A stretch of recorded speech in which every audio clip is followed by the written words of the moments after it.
panels. I believe it's very important to have youth at our tables, especially as we confront issues like climate change, polarization, especially within our young generations, and a rapidly changing media environment. I also think it's especially important to have young women at the table when we face growing misogyny, restricted reproduction rights, and gender-based political violence growing across the world. My request today is simple, and I will keep it very short. We are a people-powered movement, and the more connected we are, the more we can achieve. We have many UC delegates here today, and I ask that you please approach us to connect us with your young politicians, your young activists, and your young academics. We're here to grow and strengthen our movement and the fight against the right. And I'm very much looking forward to hearing the rest of the inputs today. Thank you so much.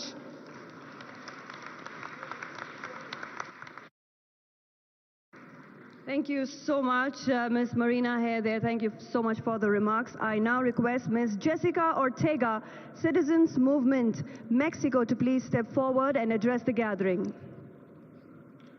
Ms. Jessica Ortega, ladies and gentlemen.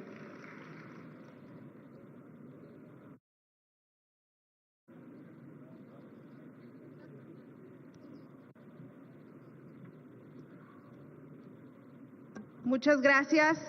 Primero quiero agradecer al gobierno de Telangana por esta hospitalidad, a todas y a todos los delegados que nos encontramos hoy aquí en esta importante reunión. A nombre de América Latina y en especial de México, mi país, quiero decirles que estamos muy agradecidos y contentas y contentos por todas las atenciones que han tenido con nosotros. Queridas y queridos camaradas, vivimos tiempos de retos. Los partidos progresistas tenemos la responsabilidad histórica de unificarnos, de articular una agenda común, de mostrarnos como la mejor alternativa política para el mundo. Por eso reconozco este encuentro y deseo que todo lo compartido aquí tenga un gran beneficio. Gracias por todo. Mi reconocimiento a Macris Cabrera, al frente de la Alianza Progresista, por todos los esfuerzos que hoy se han generado. Muchas gracias y tengan buen regreso todas y todos.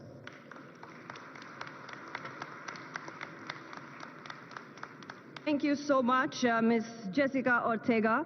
I now, ladies and gentlemen, would like to invite our Deputy Chief Minister, Shri Mallubhatti Vikramarka Garu, to please step forward and address the gathering.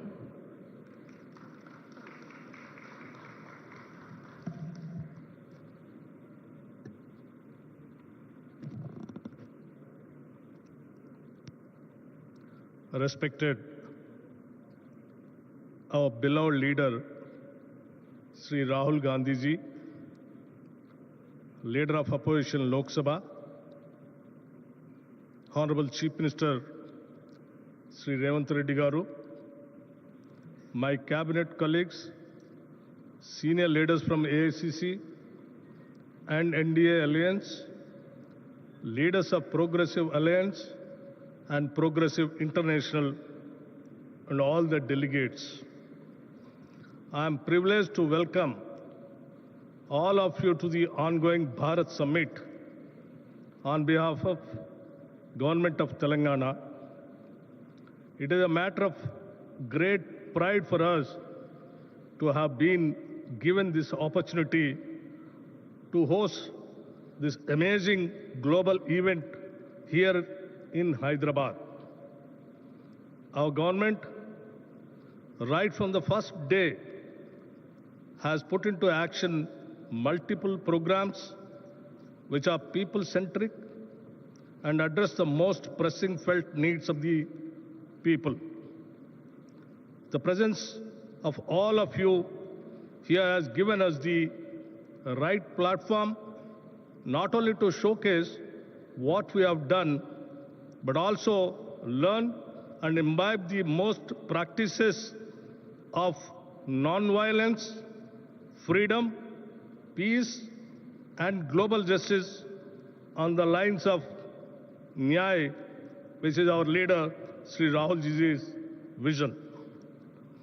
We do hope that this engagement will continue beyond this summit also, and we will continue to enrich our ideals, policies, and programs in days to come.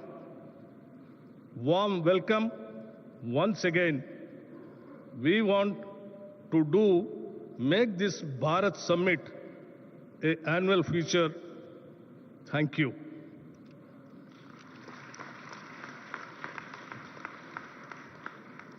Thank you so much, sir, for the remarks, and thank you for the inspiring words. Ladies and gentlemen, Telangana government is organizing this first Bharat Summit in Hyderabad, and ever since the new Congress government assumed office in December 2023, our Honorable Chief Minister, Shri A. Revant Reddy Garu, has started delivering people-centric development programs and schemes right from day one, uplifting the social status and standard of living of all citizens of Telangana state through various welfare schemes ushered under the Praja Palana program, marking the initiation of extensive initiative aimed at understanding and addressing the needs of the people at grassroots level. All the programs and initiatives are being led by our Honorable Chief Minister of Telangana, Shri A. Revant Reddy Garu, along with cabinet colleagues under the guidance and mentorship of Shri Rahul Gandhi ji, Shri Mallikarjun Kharge ji, and all senior leadership of Congress Party. I now request our Honorable Chief Minister, Shri A. Revant Reddy Garu, to please address the gathering.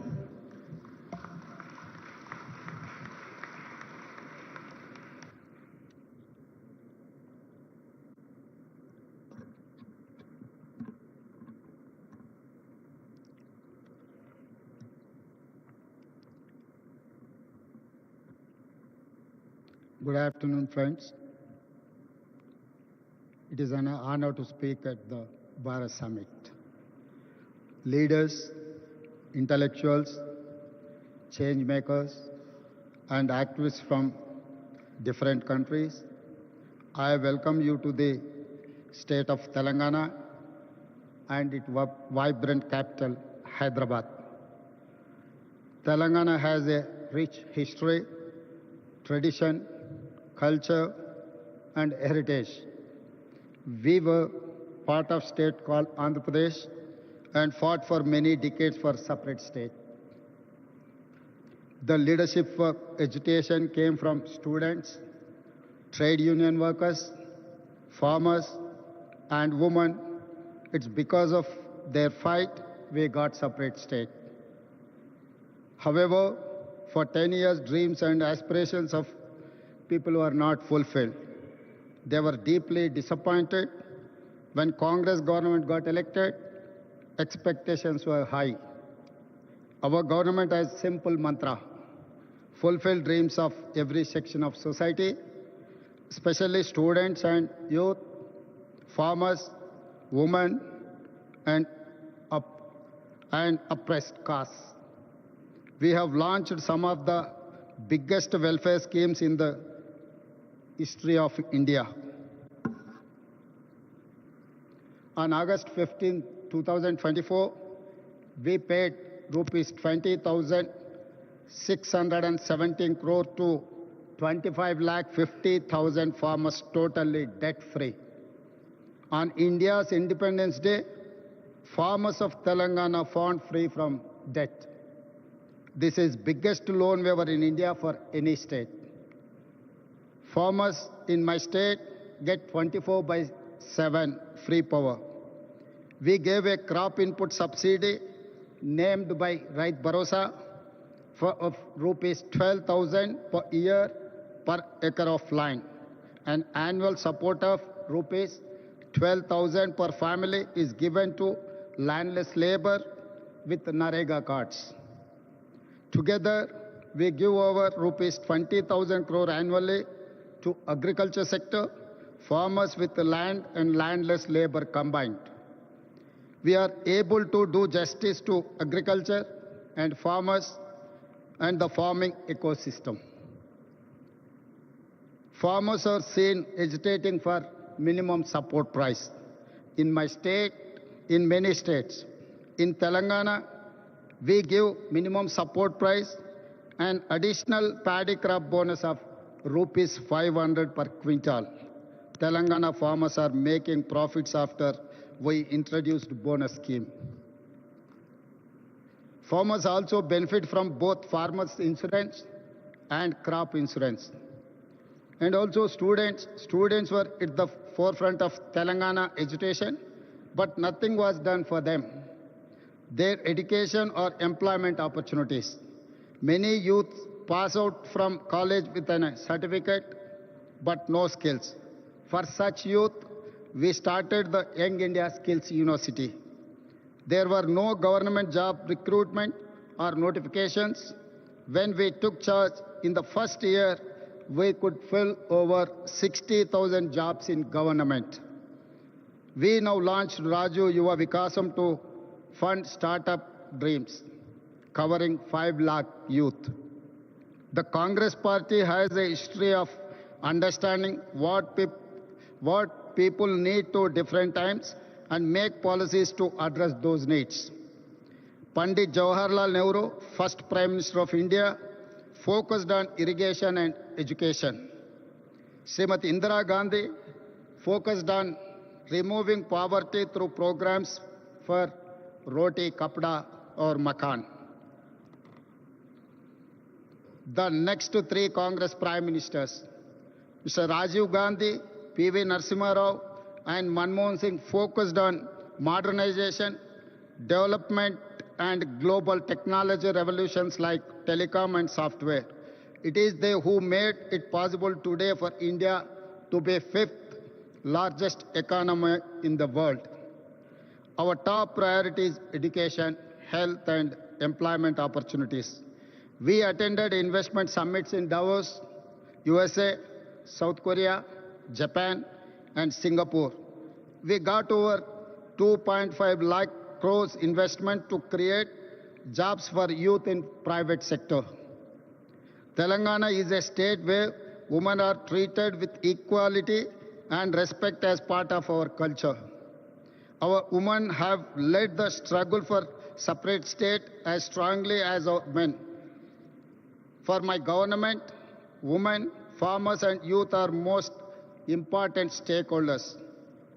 We have amazing women entrepreneurs in my state. They are organized into self-help groups. It has 67 lakh members. We want to make 10 million women business successes.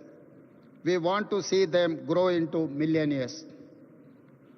We have made these women owners of solar power plants, electric RTC buses, petrol bunks, and gave them shops in premium retail outlets.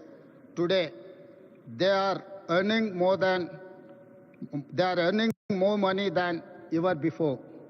Today, our power distribution companies have signed deals with women solar power companies to buy 1,000 megawatt solar power. Women own 600 buses, competing with corporate transport firms. Our women entrepreneurs are competing with Adani, Ambani, and big corporates in running these solar plants, EV buses, and have shops in the highest street retail at Shilpa Ramam. In fact, we have scheduled a visit to this amazing facility where they are making products and displaying and selling them to world market. You will see their faces, happy and proud, because they own businesses next to top global companies like Microsoft, Google, HCL, Infosys, etc. House is a matter of pride, dignity and identity for every family. We want to make every woman in my state a house owner. As part of India Indirama Illu scheme, in first year we have given 22,000 crore to 4,50,000 families to build their own houses. Today, women have free public transport in RTC buses across the state. So far, in 15 months, we have spent 5,000 crore on the free bus scheme for women. Women look after entire family, so we ensure best free rides through rations. Free domestic electricity and rupees 500 per gas cylinder. For our government, education and healthcare are top priorities. The Rajiv Arogyasri is one of the best universal healthcare support schemes, where treatment of up to 10 lakh is paid by government. We give financial assistance to citizens for healthcare through CM Relief Fund. In 1 year, we have given 1,000 crores so far. Water is our lifeline of civilization. We are regenerating River Musi, 55 kilometers long, cleaning a polluted river and bringing it back to life. We are doing it for the future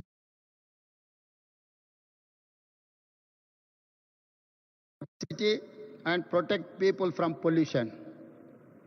We have studied river and waterfront development in many cities, including River Hudson in New York, Thames in London, Sumida in Tokyo. Mose will become biggest attraction of our city in the future and create thousands of jobs. Infrastructure is crucial to fight poverty and create wealth for all. We are undertaking many infra projects to make Hyderabad a top global city. We are building future city, a 30,000-acre world-class city, a regional ring road of 370 kilometers long, and expanding our metro railway. You must have visited Charminar, Golconda Fort, Makkah Masjid, Hussain Sagar Lake, and Buddha statue. In times ahead, we will add many modern marvels. We are combining and balancing between needs for investments, jobs creation, economic growth, and welfare and environment for good governance. Our approach is simple: increase government revenue to share with the poor people. We are transparent and proactive in reforms. For example, we are setting up a gig and app workers welfare policy. We have shared draft policy in public for feedback and suggestions. We conduct Prajavani, where citizens can share all their issues and problems. Every week, officials, MLAs, MLCs, ministers, and Chief Minister listen to people's grievances to address them. We have a portal to monitor entire program transparently. I'm proud to share Telangana is the first state in India to conduct a caste survey. For nearly 100 years, no one conducted it. Empowerment of BCs is part of Telangana model. It is a reason why Telangana is rising. It is the reason why Telangana is a role model for OBC empowerment. We are first state in India to subclassify quota for Dalits to fulfill their age-old demand. Now, 15% SC quota is subdivided among subcastes. We are proud to say Telangana is rising because of Dalits are rising. I am delighted to share that Telangana is the first government to recruit third gender in our government as part of traffic police force. We will take them into other departments too. Implementing welfare, ensuring infrastructure and investment to create jobs and wealth, transparent governance and removing corruption is the hallmark for our government. We are already seeing results. Fastest growing economy, highest per capita income, fastest jobs creation, lowest inflation, best policing, highest own tax collections, rapidly emerging as a hub in many sectors like global competency centers. or otherwise GCCs, EVs and data centers. Our work has started. We have to do a lot more. I invite all of you to please join this mission to change lives of people positively. You must use your experience, knowledge, skills to share the Telangana Rising story and give us inputs to do better work. Tell the world what you have seen and witnessed. Tell the world about our vision, our work, our achievements, the transformation and people's views. Become the brand ambassadors of Telangana Rising. I wish you all wonderful time at Bharat Summit. Thank you. Thank you very much.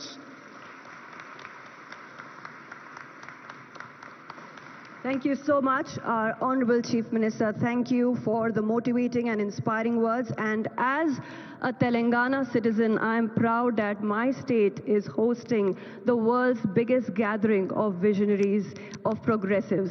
And yes, I'm sure that with our Honorable Chief Minister's development vision of Telangana, Telangana Rising, we will definitely be attracting a lot of investors and entrepreneurs from across the world. Ladies and gentlemen, as I mentioned earlier, the theme of Bharat Summit 2025 is delivering global justice, which amplifies our leader of the opposition, our beloved leader, Shri Rahul Gandhi ji's vision of Nyay. So I now request Shri Rahul Gandhi ji to please address the August gathering.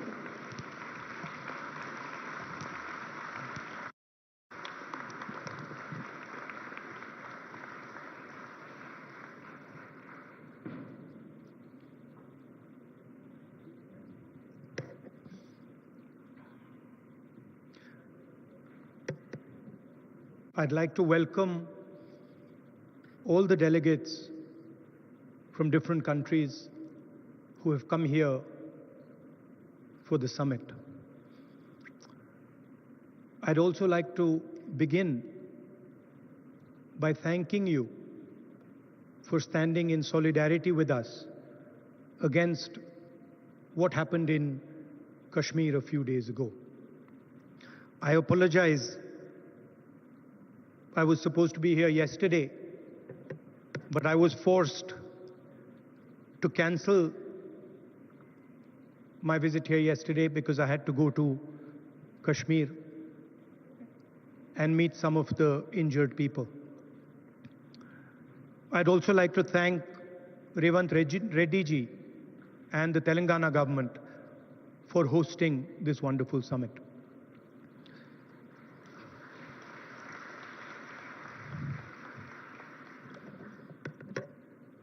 As we all know, politics, democratic politics, has fundamentally changed across the globe. The rules that applied, I would say, a decade ago, simply don't apply anymore.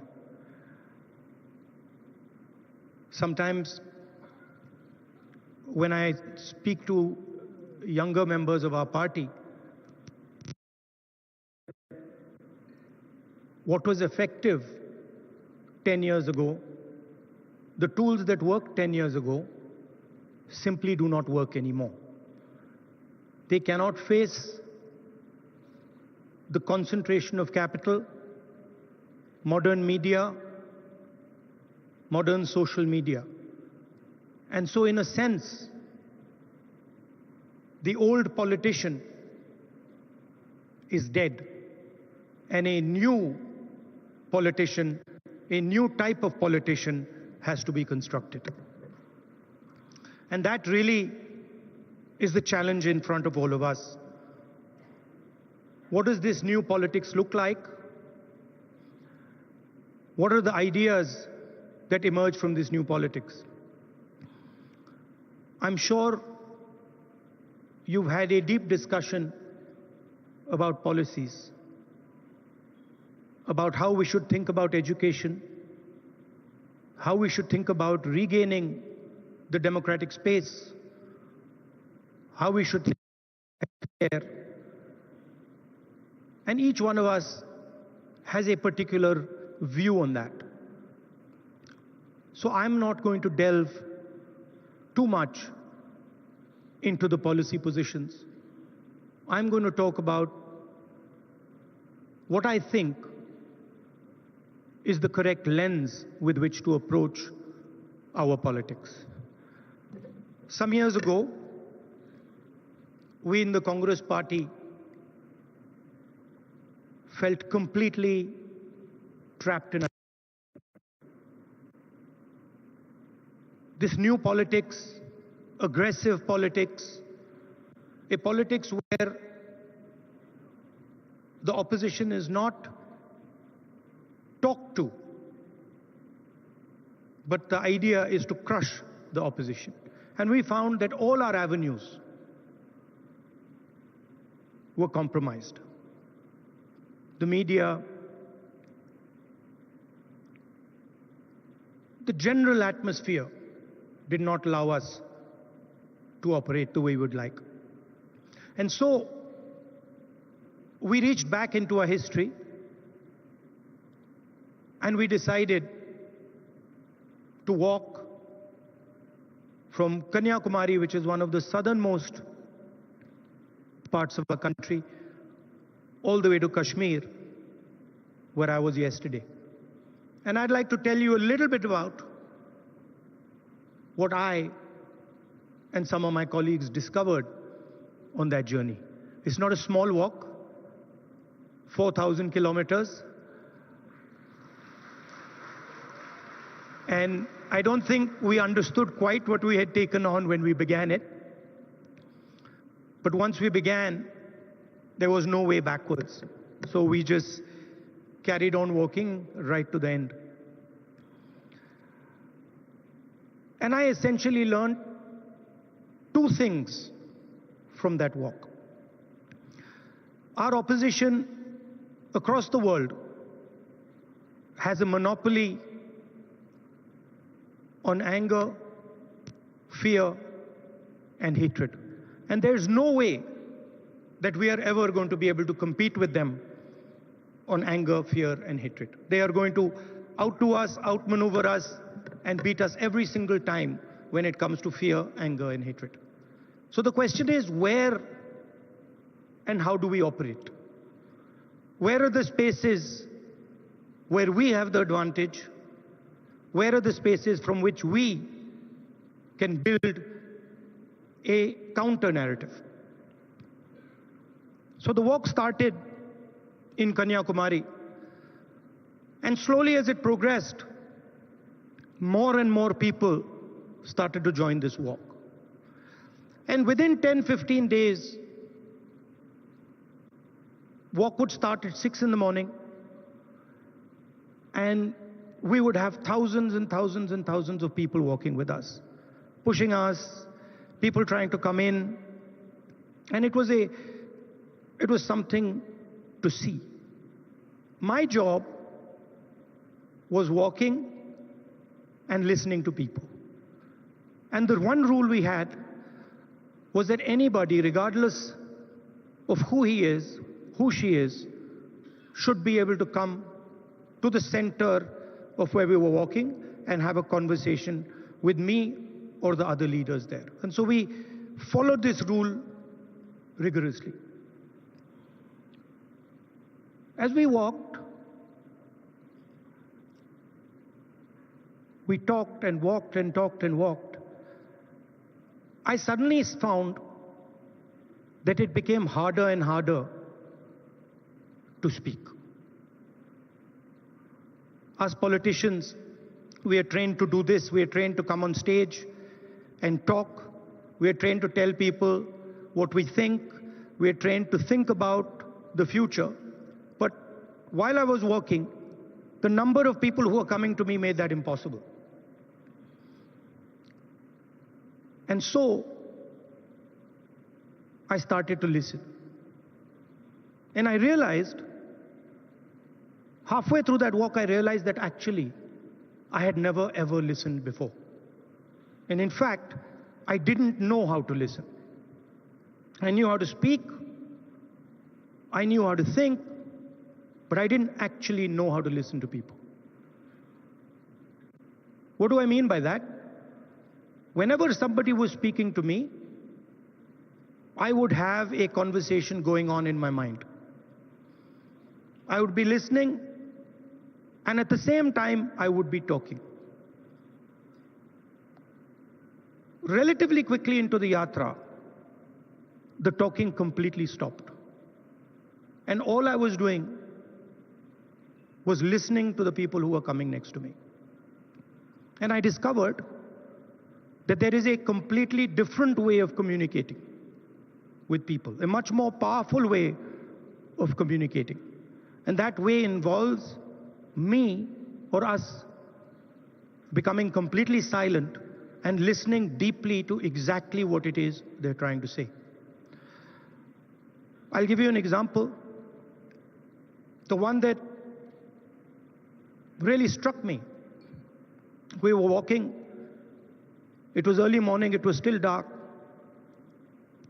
And this woman came running towards me, and she held my hand. And the moment she held my hand, I felt fear in her hand. I didn't say anything. And I asked her, what's happened? And then she started. And she said to me, I've come here to walk, but I have to go back. I have to go back quickly. I said, why? She said, because my husband is beating me. My husband is thrashing me, and I have come here to this yatra. And then I said to her, I said, what do you want me to do?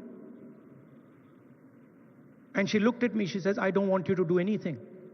I just want you to know that this is happening to me. And the moment she said that, her hand completely relaxed.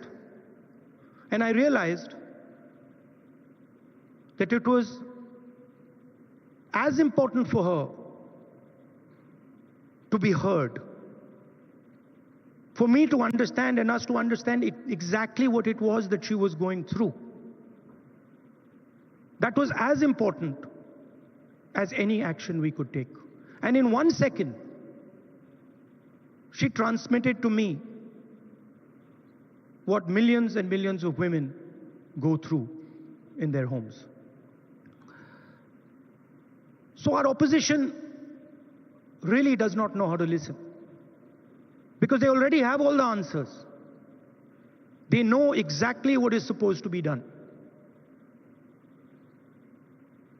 And this is completely flawed, because it is the people who know what has to be done. And if there is one thing that we have failed at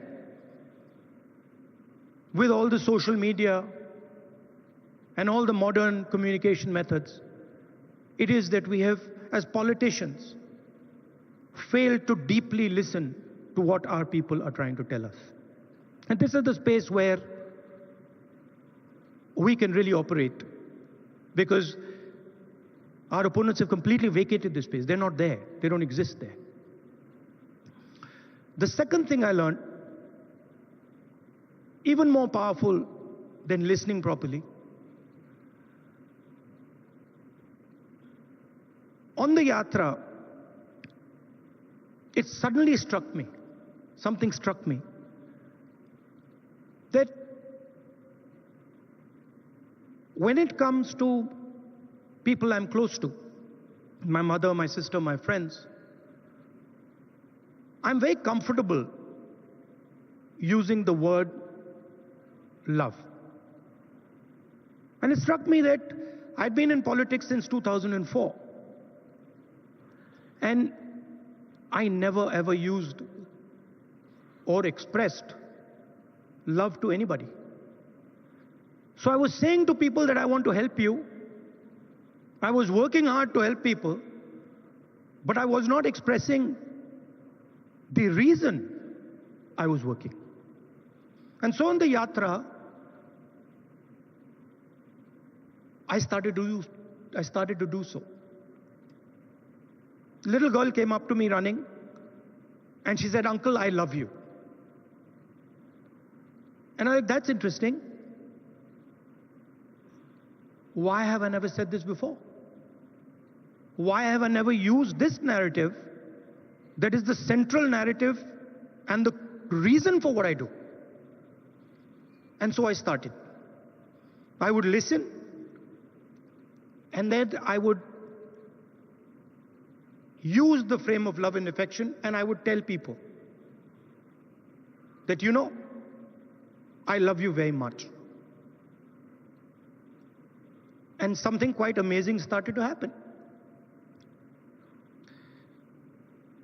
Till the yatra, I never used the frame of love, and nobody else used the frame of love. So I didn't have people coming up to me and saying, "I love you." And since I started using the frame of love, since I started saying to people these sort of uncomfortable words, that listen, I love you and that's why I do what I do, that's why I work, suddenly they started to respond. And today, in public meetings, on the street, people will stop me and say, "We love you, I love you." And the powerful thing about that is it starts the conversation at a place from where it's very, very easy to operate. Often we think that we are going to connect to people indirectly through policy, through the future. We'll help you with your children's education. We'll help you with finance. And there's a place for that. But there is also a way to connect directly to the person's present. Directly saying to them that the reason I'm standing here and the reason I'm doing what I do is because I have affection, love and affection for you. And it has completely changed my politics. It has made my life so much easier. It has made my ability to connect with people so much easier, I cannot tell you. On the yatra, we got a slogan. The slogan in Hindi is "Nafrat ke bazaar mein mohabbat ki dukaan," which people who understand Hindi will translate. But what it basically means is that in a marketplace of hatred, you are opening a shop of love. Now, this slogan became very, very powerful in India. The idea that no matter how much hatred someone spreads, the biggest and most powerful way to disrupt them is not to copy them, not to argue with them, not to fight with them, but right in front of their hatred, to place the idea of love and affection. So that, I think, is a framework, a potential framework for our politics. We can disagree on policies. In fact, I'm sure that every single one of us will disagree on some policy matter or the other. But the lens we use, we can all agree on. Their lens is hatred, their lens is fear, their lens is anger. Fear leads to anger, ossified anger is hatred. And our lens should be that which cuts their lens. Our lens should be love, our lens should be affection, and our lens should be listening to the wishes and the will of the people we are supposed to represent. I'd like to thank all of you for coming here.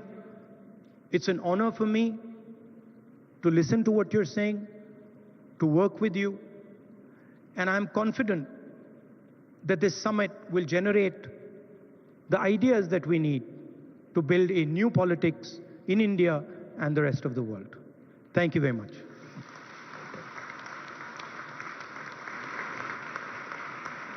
Thank you so much, Shri Rahul Gandhi ji, ladies and gentlemen, always motivating and inspiring us. And through this Bharat Summit, our leaders, Srimati Sonia Gandhi ji, Shri Rahul Gandhi ji, and Shri Mallikarjun Kharge ji, we hope to start, and we have, I should say, already started a global progressive movement where we want to show that Swaraj, Ahimsa, Satya, and Aparigraha are the only way to create a just and liberal world order. Ladies and gentlemen, we now will be watching a solidarity video message from Mr. Wayne Swan from Australia. So can we have the AV, please?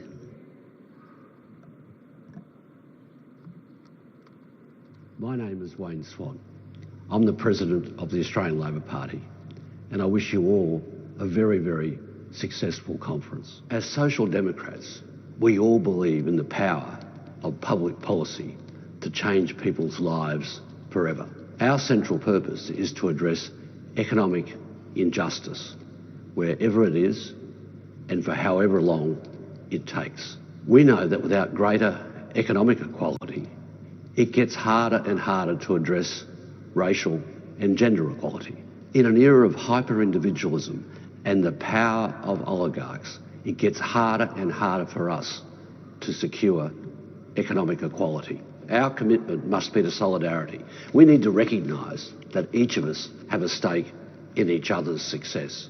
To win the battle of ideas, we need a dedicated party organisation.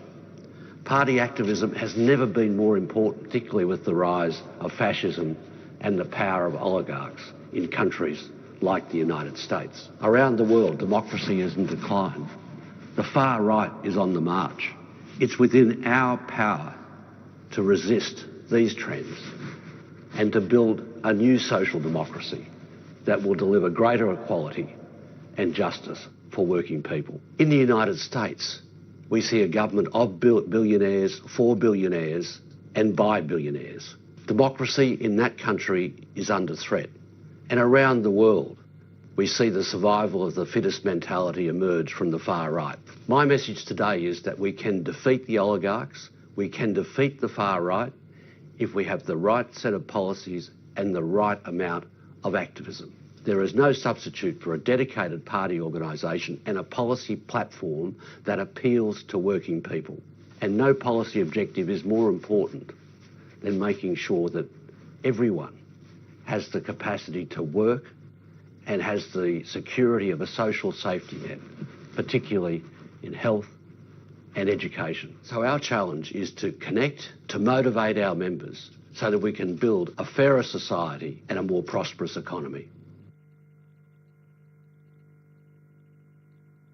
So much, Mr. Wayne Swan there. And now, ladies and gentlemen, we have a solidarity video message from Mr. Lars Klingbeil from Germany. So can we have the AV, please? Dear comrades and friends, dear Rahul Gandhi, on behalf of the Social Democratic Party of Germany, I would like to convey to you the warmest greetings. I would like to thank Rahul Gandhi and the Indian National Congress for hosting this international conference. Unfortunately, I cannot take part today. As many of you know, we are in the midst of forming a government in Germany. Dear friends, the issues we're facing in Germany and in Europe are closely connected to the topics you are discussing on your conference. Our international rule-based order has come under great pressure. Almost on a daily basis, we are witnessing attempts to disrupt, to undermine, and to circumvent the rules, values, and institutions that define and structure the very ties that bind us together in this world.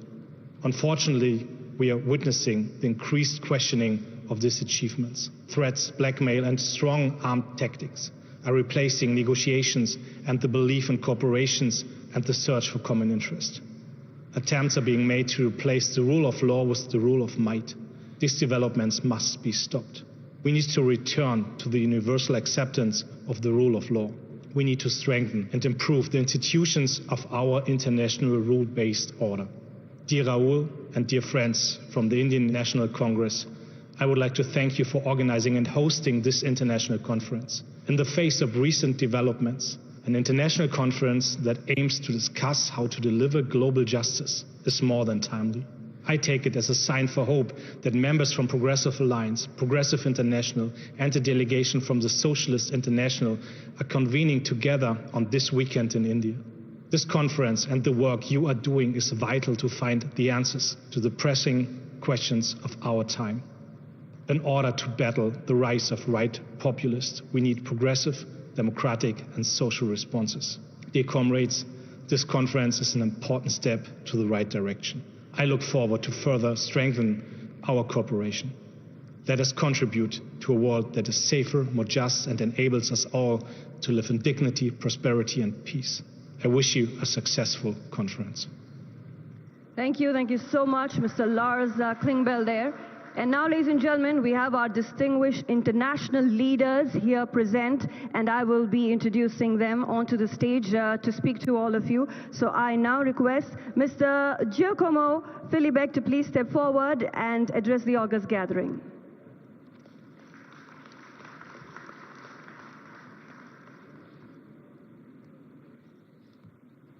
Namaste. Leader of the opposition, Rahul Gandhi, Chief Minister, members of the Indian National Congress, members of the Progressive Alliance, fellow progressives. Before I begin, allow me to express on behalf of the Party of European Socialists our heartfelt condolences for the tragic loss of life in the Kashmir region. The grief of the families, the pain of communities must not go unnoticed. We stand in solidarity with all those affected and reaffirm our belief that peace and human lives must never be sacrificed for political gains. As we speak now, in these very hours, in my hometown, in Rome, the funerals of the Holy Father, Pope Francis, are taking place. More than 140 heads of governments are coming in Rome to pay respect to the late Pope Francis. However, I doubt that all of them have understood or shared his main message about human dignity in this planet. We talk about global justice here. The message of Pope Francis is that there cannot be peace, there cannot be human dignity, there cannot be solidarity without justice. And we hope that his legacy and his ideas will resonate, especially in all those attending the funeral today. In today's complex political landscape, we must carefully evaluate the spectrum of governmental actions, identifying those that align with democratic processes and denounce those that dangerously deviate from them. As you all know, because you are all involved in politics, there are political decisions taken by our adversaries in government which we can disagree with, and yet we can understand them. Some of their policies may be damaging, and yet we know where they come from. Some of their moves and tactics would be seen as despicable, and we would challenge them, demanding corrections. And yet, we could consider them a tolerable part of the alternance of power dynamic in functioning democracies. But then, there are some policies, some decisions, some actions, some narratives that are beyond our understanding, that are destroying the very fabric of our democratic societies, and that are beyond the human logic. In these very days, And in the recent years, we have witnessed a multiplication of those actions in many corners of many regions of our planet. Our task is to call those actions by their names, as criminal as they are. If we fail to denounce those actions, we will be accomplices in normalizing practice that prevent from the start any attempt of achieving social justice. Few examples. Can there be social justice in Turkey if academics, journalists, politicians are in prisons, where political plurality, a key component of democracy, is under attack, as it has been shown in the case of the arrest of Saladin Demirtas, the leaders of the Kurdish minority in 2016, or the very recent arrest of Imamoglu, the mayor of Istanbul, who was said to be the real challenger of Erdogan and the winner of that competition. Can there be social justice under those conditions? Can there be social justice in Serbia, where corruption practices have caused the death of normal citizens on their way to work and school, and where after months of impressive and massive protest, the government of Vučić refuses to take responsibility for their actions and their wrongdoing? Can there be social justice in Ukraine? If your country is invaded, civilians are killed indiscriminately, women raped, and kids kidnapped. Could there have been social justice in the Philippines, where under Duterte, thousands and thousands of human beings have been killed with the extrajudicial killings for their presumed alleged war on drugs? Can there be social justice in Argentina, with Milei right-wing libertarian and ultranationalist government increasing inequality and poverty in the country? Can there be social justice in the African Central Republic or in Zimbabwe, where both governments are muzzling the opposition? Can there be social justice in Tunisia with Sayed, when political opponents are incarcerated and political plurality is under attack? Can there be social justice in Nicaragua under Ortega's regime, when reforms of the constitution are tailor-made for the presidential marriage? And can there be social justice in the Middle East, where the entire population of Gaza is risking to be annihilated? Don't get me wrong here. We denounced the 7th of October terrorist attack as the most inhuman one we have seen in that region. And yet, you cannot respond with an equally inhuman strategy, attacking and targeting women, children, elderly, without discrimination.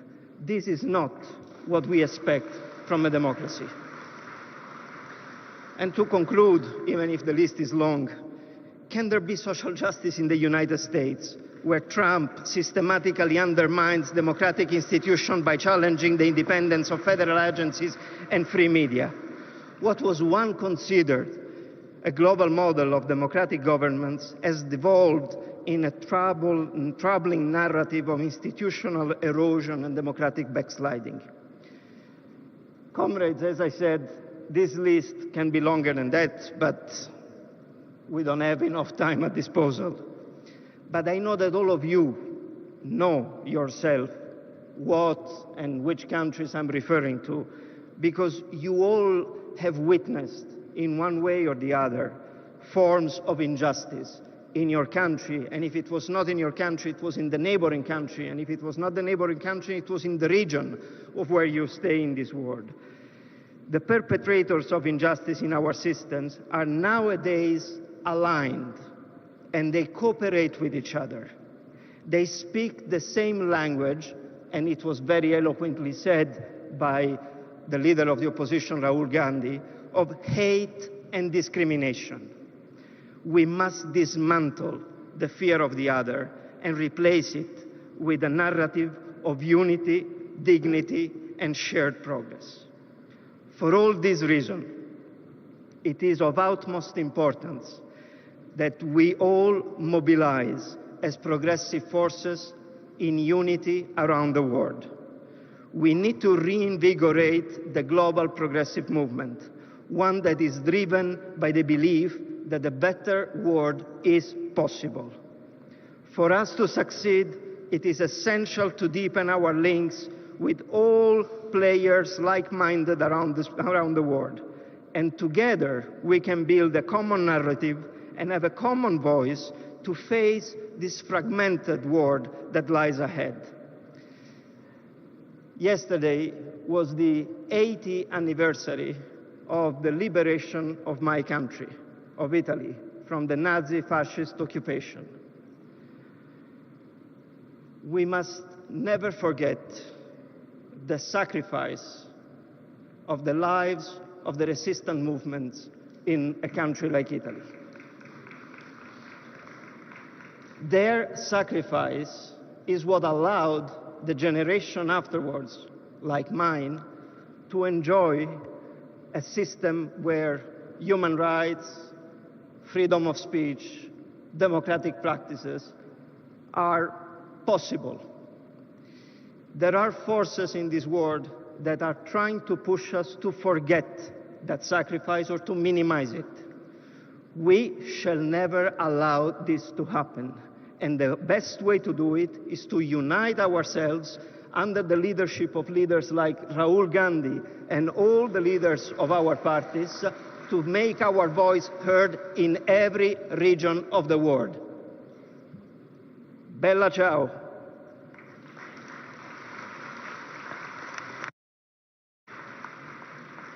Thank you so much. Giacomo Filibeck, ladies and gentlemen.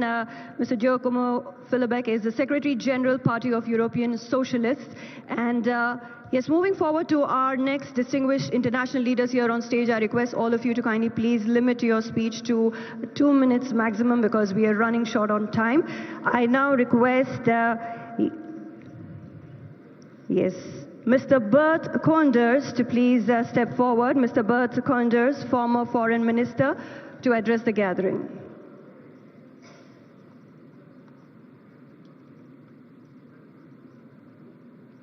Yes, I now request Mr. Bert Koenders, former Foreign Minister, to please address the gathering. And I also request you, sir, to please limit your speech to maximum 2 minutes. Thank you very much. Thank you, sir. Mr. Gandhi, ladies and gentlemen, thank you very much. It's a great honor for me, representing here today the Dutch Labour Party, to be with you here in a very historic meeting. This is, I think, almost 80 years after the importance of this country and later on the Bandung Conference. And we have been inspired, I think, at the time by the leaders of the past, of thinking about how we could build an order in the world that was more equitable and just.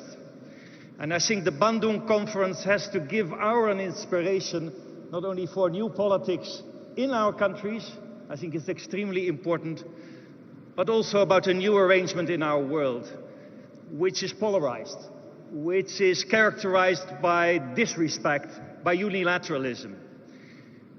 I'm limiting myself to 2 minutes, so let me give one plea.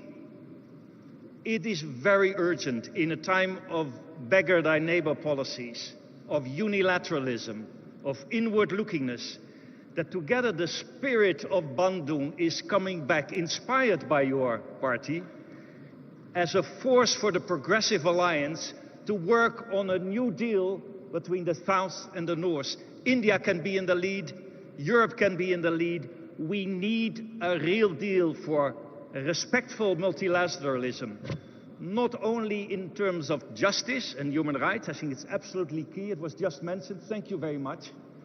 We're in a time of repression, of respect of human rights. Never have been so many people and journalists being killed around the world. But it's also about an equitable economic order. And I think in that respect, the big announcement we're going and have made today on a new beginning for international justice should lead to concrete action. And thank you very much, all of you, in this great city of Hyderabad, to create a new Bandung. A Bandung worldwide with respect for each other, respect for human rights and international justice. Thank you very much.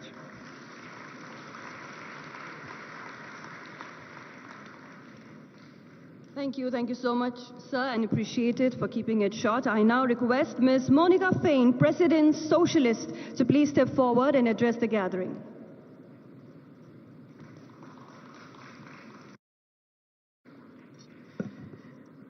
Buenas tardes. Gracias al gobierno de Telangana, gracias a la Alianza Progresista, señor líder de la oposición Rahul Gandhi. Vengo como presidenta del Partido Socialista de Argentina a expresar que la extrema derecha amenaza nuestras democracias, que la extrema derecha arrasa nuestra libertad e impulsa guerras para tomar hegemonía comercial en el mundo. La extrema derecha desprecia nuestras instituciones y genera violencia y odio. Ante esa realidad de la extrema derecha estamos aquí, los progresistas del mundo, diciendo que necesitamos una nueva democracia, gobiernos globales que transformen la realidad, poniendo a la ciudadanía y a las personas como eje del desarrollo de un país. Argentina no tiene que contarlo, es el laboratorio de la extrema derecha, donde se produce el brutal ajuste de la economía, la destrucción de la ciencia, de la educación, de la salud y la reivindicación de la violencia de la última dictadura militar.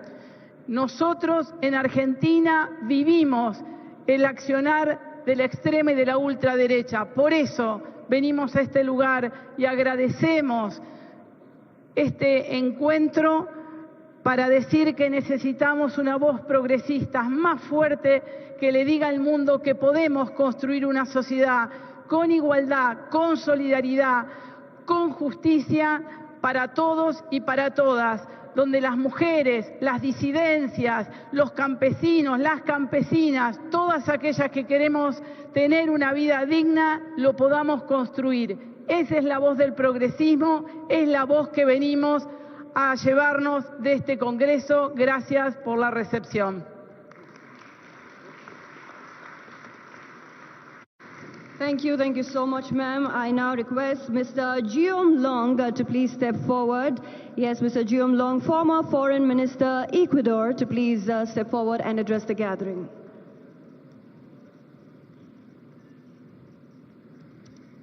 Thank you very much. I'd like to thank the government of Telangana for its very generous invitation, thank the Congress Party for hosting us, and thank the Progressive International. Thank you, Varsha, for bringing such a great delegation of 12 countries. It's a real honor for us to be here.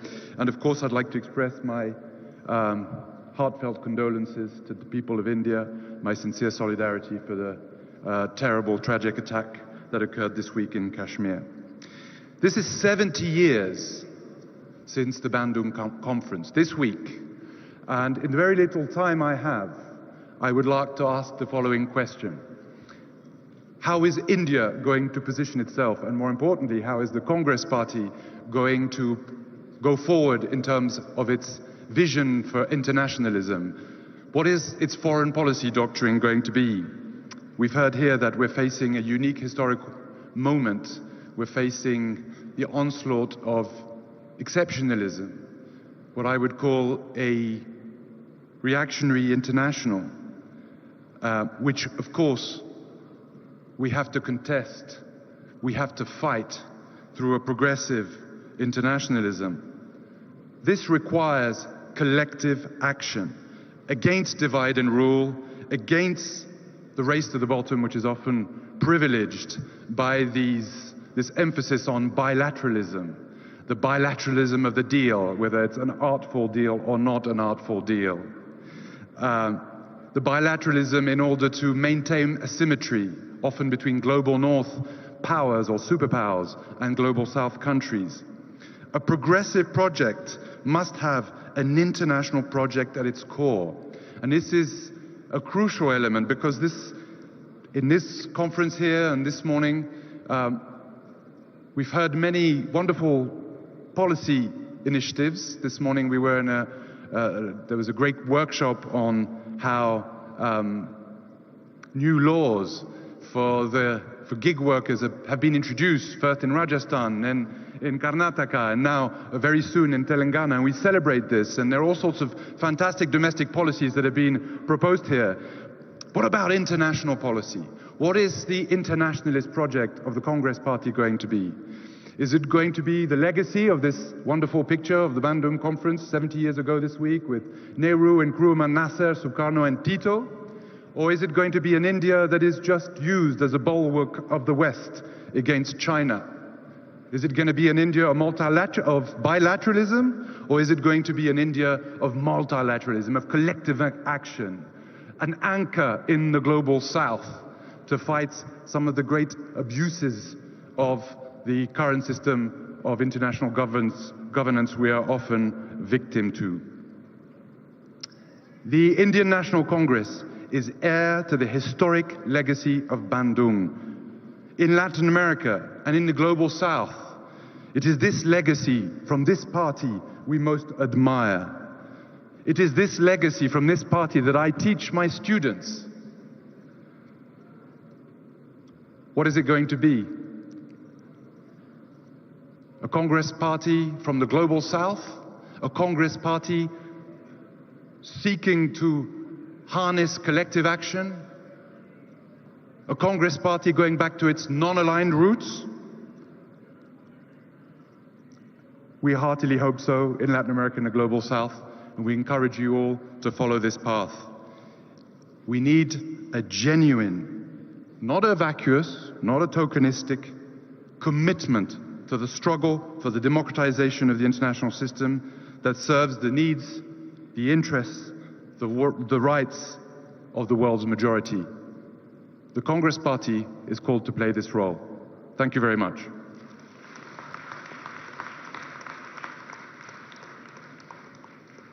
Thank you so much, sir. I now request Ms. Clara Lopez Obregon, Senator and former Labor Minister, Colombia, to please step forward and address the gathering.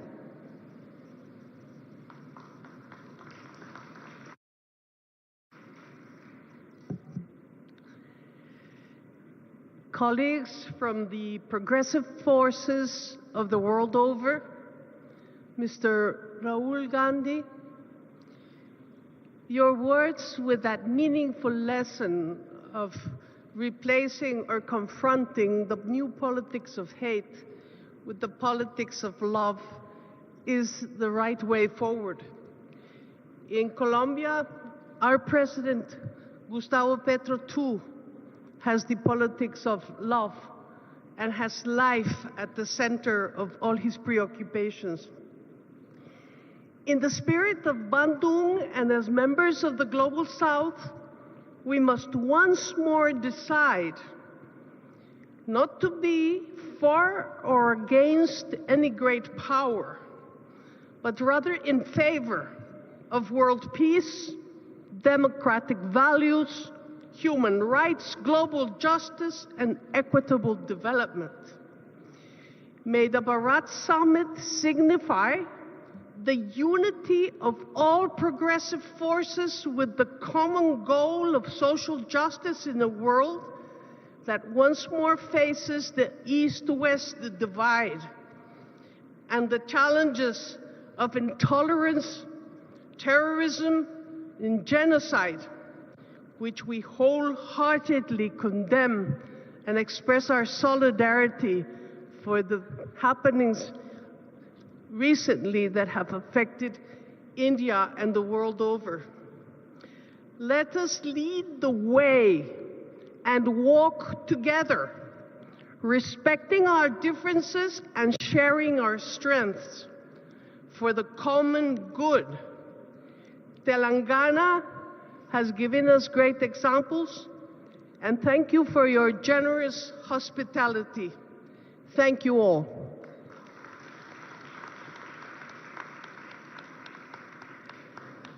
Thank you so much, ma'am. I now request Mr. Jorge Tayana, former Foreign Minister, Argentina, to please step forward and address the gathering.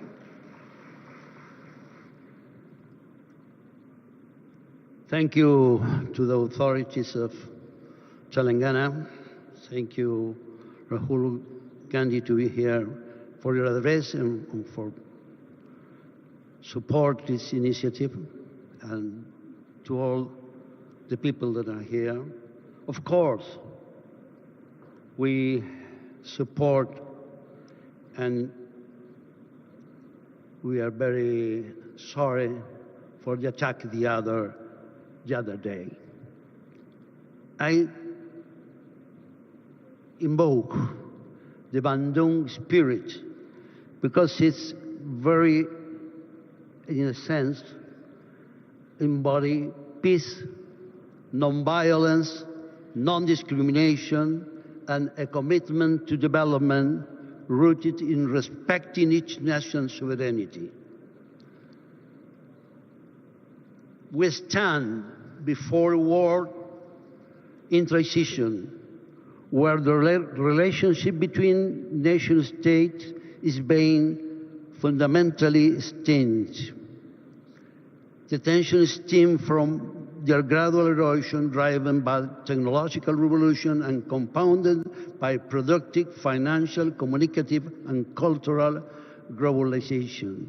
A world that demands coordinated global efforts to address its greatest challenges, from the climate crisis to persistent poverty and worsening inequality.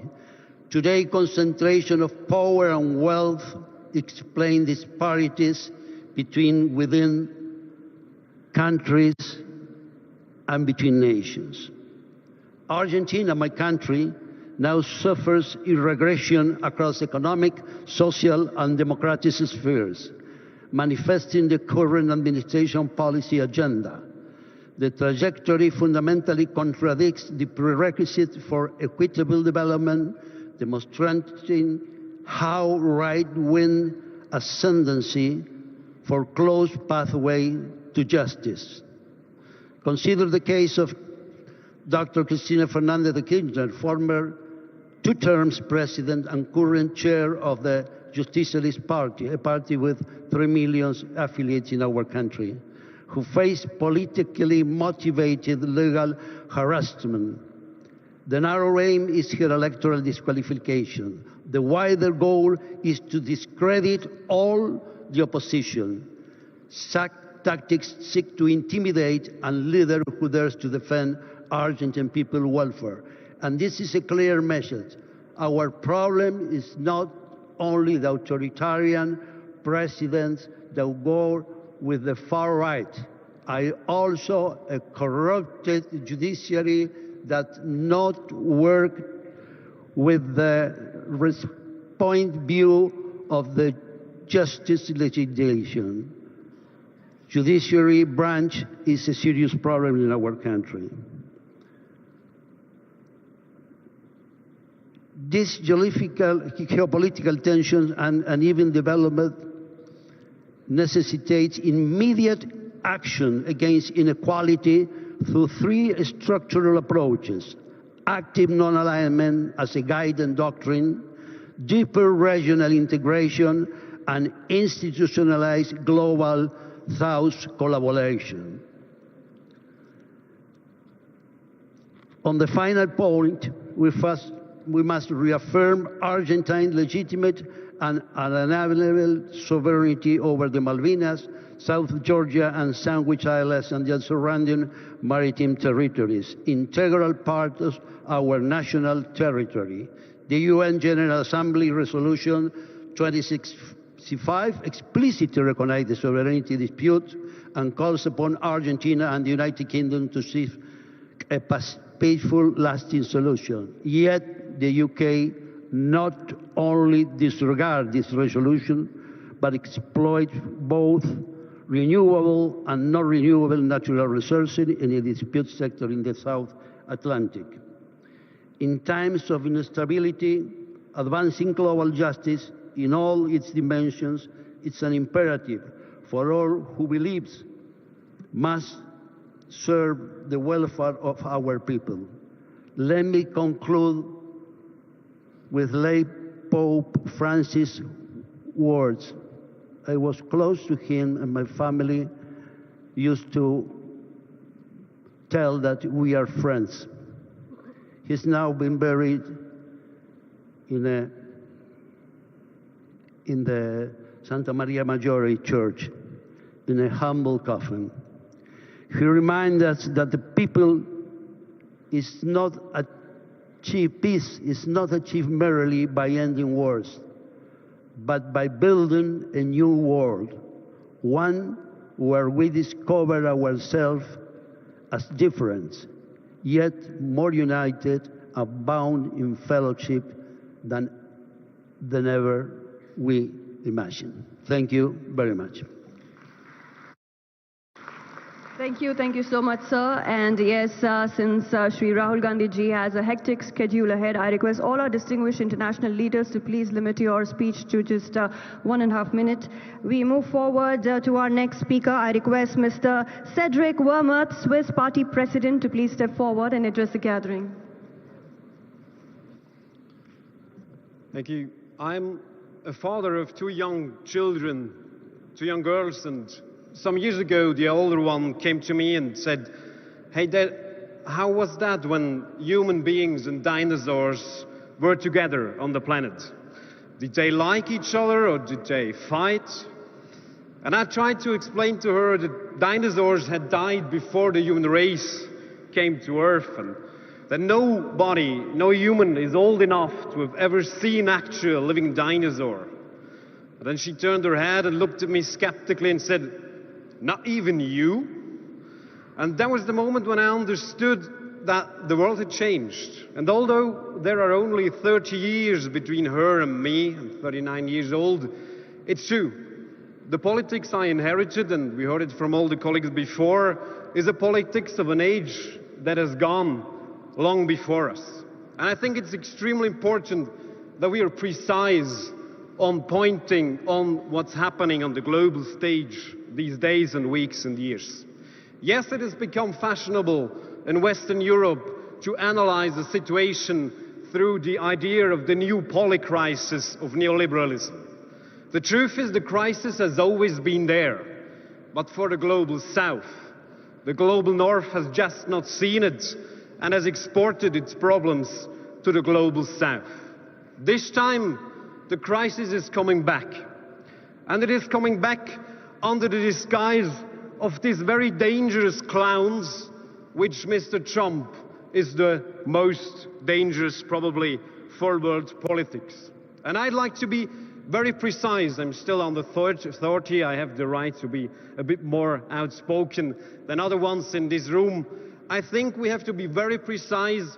There is a new coalition of a neo-fascist project and of class war by global billionaires who try to exploit nature and human beings even more than before, or as the ITUT points it out, a coup against democracy and everything we have been fighting for in the last 50 or 70 years. And there are two things I want to stress for the progressive movement. First of all, I think we should have been that who questioned the neoliberal global order. And we didn't. So it is high time to do it now. Because we cannot become the bearers and the defenders of the status quo. We must be the ones who go further for dignity, liberty, truth, justice and equality for everyone. And I think also on this point, it is time for Europe, for the global North, for Switzerland, my country, to learn from the global South and to learn from what the leader of the INC just said, Rahul Gandhi, to turn to that politics of listening to people. So maybe we could start with a progressive international, progressive alliance, this global, not only Indian, but global yatra would be a little bit more like 40,000 kilometers, but 4,000 kilometers, but listening to the people of the world and taking up that struggle for more justice and trying to create a real common political ground that has dignity and love in its core. We are ready to do it. The world has only us to defend it. Please be with us. Go to action. We need global progressive politics. Thank you, everyone, for doing that every day. Thank you so much. We move forward. I now request Mr. Martin Ziguele, former Prime Minister, Central African Republic, to please step forward and address the gathering.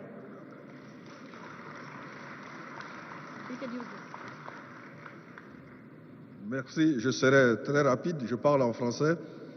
Je suis Martin Ziguele, je suis ancien Premier ministre de la République centrafricaine. La République centrafricaine est vraiment au cœur de l'Afrique. La même distance entre le Cap en Afrique du Sud jusqu'au canal de Suez en Égypte, juste au milieu, c'est mon pays.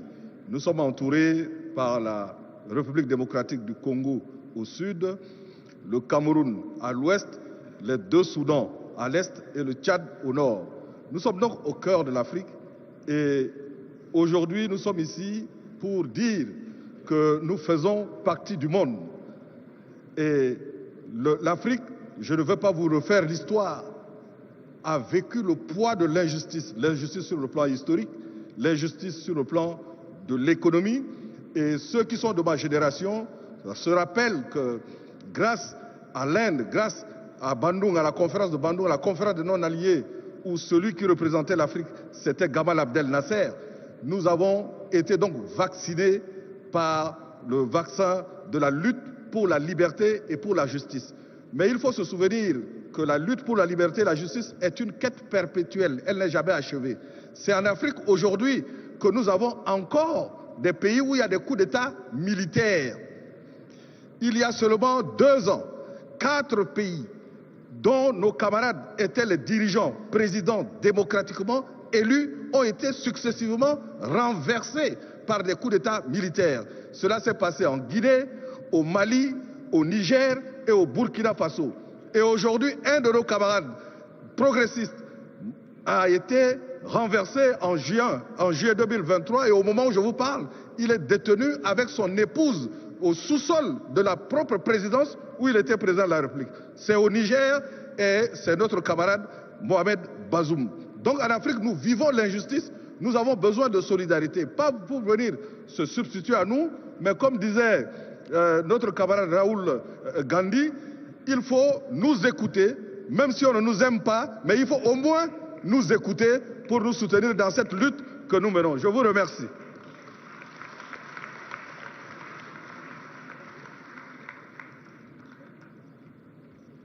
Merci. And yes, ladies and gentlemen, we now move forward to launching, the Hyderabad resolution. We have the documents in hand. Our dignitaries present here on stage have it all in their hands. So I request you to kindly please rise and hold it in your hand as the photographers, the videographers will capture this wonderful moment, ladies and gentlemen, as we formally launch Hyderabad resolution. I request all our dignitaries to please step forward with the document in hand. I request all our friends from press media to please step forward and capture this wonderful moment, the powerful formal launch of Hyderabad resolution.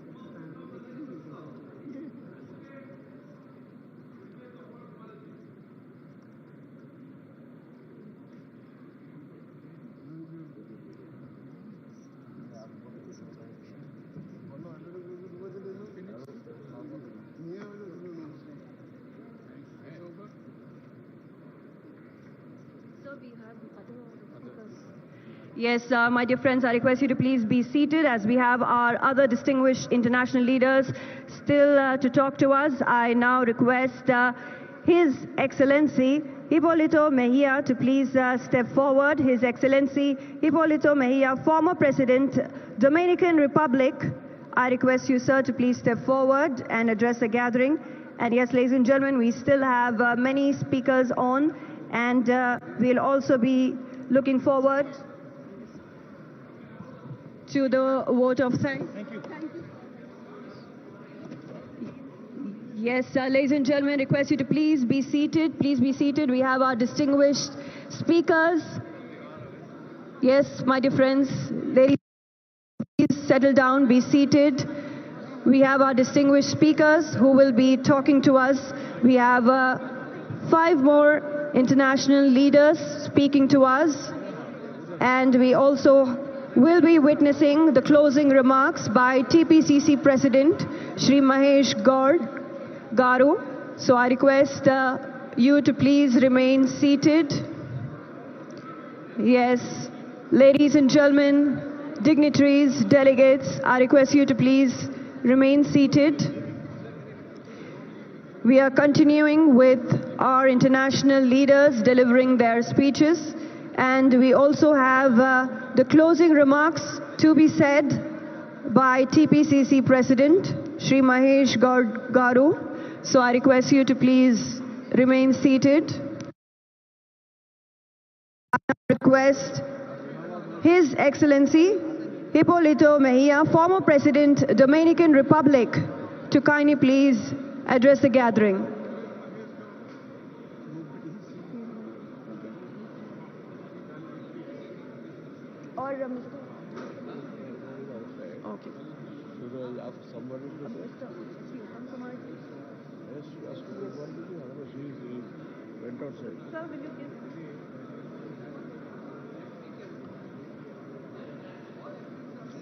So thanks. What up?